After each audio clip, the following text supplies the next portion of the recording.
মায়ের গর্ভে 6 মাস, তখন আব্দুল্লাহ একটা ব্যবসায় যায়। ব্যবসায় যাওয়ার পরে তিনি সিরিয়া থেকে আসার সময় মদিনায় মৃত্যুবরণ করেন। তখন আল্লাহর নবী মায়ের গর্ভে 6 মাস। এমনকি আল্লাহর নবীর জন্মের 50 দিন আগে হস্তি বাহিনীর ঘটনা ঘটে। হস্তি বাহিনীর কথা আছে, তো হস্তি বাহিনীর ঘটনা, হস্তি বাহিনীর তাফসীর, হস্তি বাহিনীর কথা আমরা পরবর্তী অন্য কোনো দিন আলোচনা করব, যে কিভাবে কাবা ঘরকে ধ্বংস করার জন্য বাদশাহ আবরাহ আসছিল। তো এই ঘটনা আমরা পরে আলোচনা করব। তো আল্লাহর নবী সাল্লাল্লাহু আলাইহি সাল্লাম জন্ম বৃত্তান্ত নিয়ে ঐতিহাসিকদের মধ্যে মতের মধ্যে মিল গরমিল আছে, পার্থক্য আছে, বিভেদ আছে। আর রাহিকুল মাখতুম এবং আল বিদায়া ওয়ান নিহা, নবীদের কাহিনী, সিরাত ইবনে হিশামের বর্ণনা অনুযায়ী আল্লাহর নবী সাল্লাল্লাহু আলাইহি সাল্লাম রবিউল আউয়াল মাসের 9 তারিখ সোমবারের দিনে তিনি জন্মগ্রহণ করেছেন। আল বিদায়া ওয়ান নিহার মধ্যে আসছে এই মতটা হলো বিশুদ্ধ মত।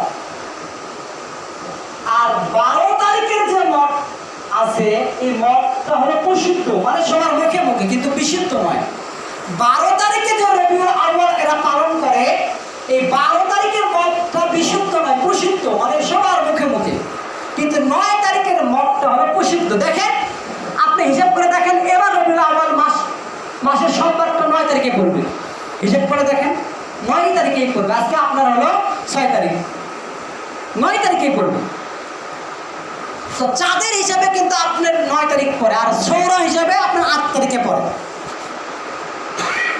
এমনকি মক্কায় একদিন আগে চাঁদ উঠতো, মদিনায় একদিন পরে চাঁদ উঠতো, সেই সময়ের কথা বলছি।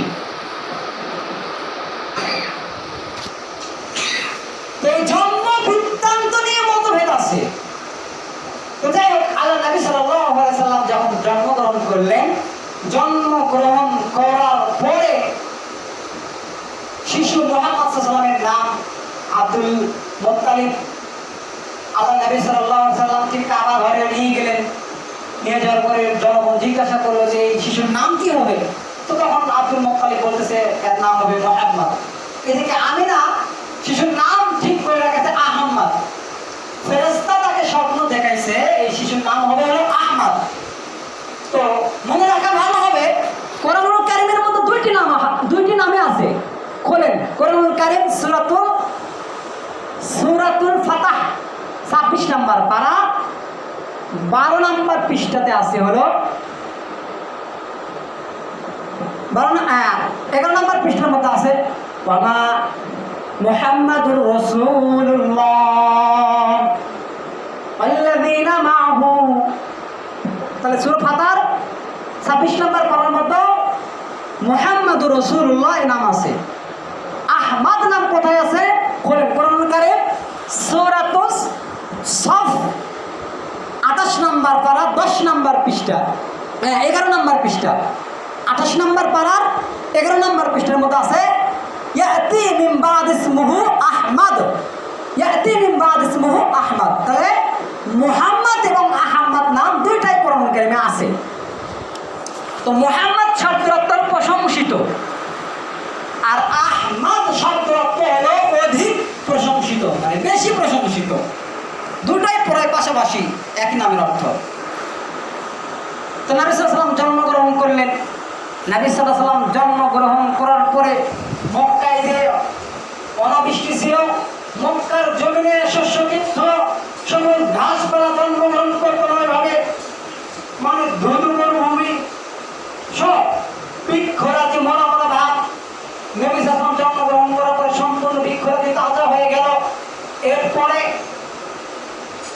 7ম দিনে আল্লাহর নবী সাল্লাল্লাহু আলাইহি সাল্লামের খাতনা করলো এবং খাতনাকরণ করা হলো। এরপরে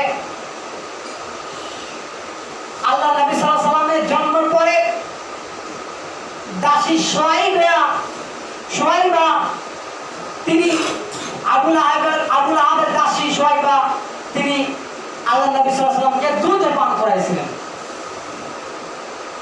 তো এখানে একটা জাল ঘটনা তারা বর্ণনা করে। কি জাল ঘটনা বর্ণনা করে?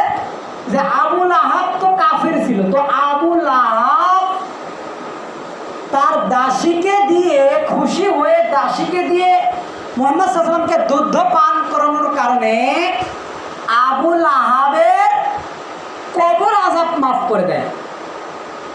একটা হুজুররা ওয়াজ করে, হুজুররা কি ওয়াজ করে যে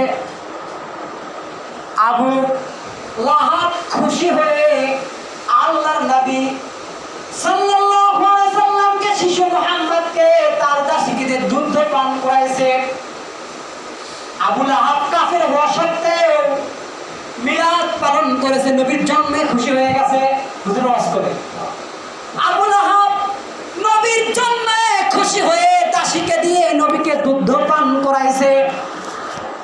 আবু লাহাব খুশি হয়, কিন্তু বর্তমান যুগের আহলে হাদিস আর কওমি আলেমেরা এরা নবীর জন্মে খুশি হয় না। হুজুর ওয়াজ করে তার মানে এরা কি হলো? তারা আমরা নবীর জন্মে খুশি হয় না, তাহলে আমরা কি আবু লাহাবের চেয়েও খারাপ? হুজুর ওয়াজ করে আবু লাহাব খুশি হওয়ার কারণে নবীর জন্মে ঈদে মিলাদুন নবী পালন করার কারণে নবীর দাসী আবুল আহাবের দাসীকে আবুল আহাবের দাসীকে দিয়ে দুধ পান করানোর কারণে আল্লাহ তাআলা পবিত্র ঈদে মিলাদুন নবীর কারণে আবু লাহাবের কবরের শাস্তি মাফ করে দেয়। মানে আবু লাহাবের প্রত্যেক সোমবারে আবু লাহাবের কবরের শাস্তি হয় না।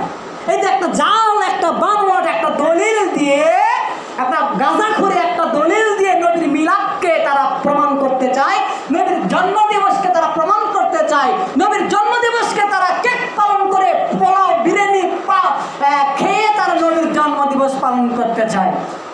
মানে আবু লাহাব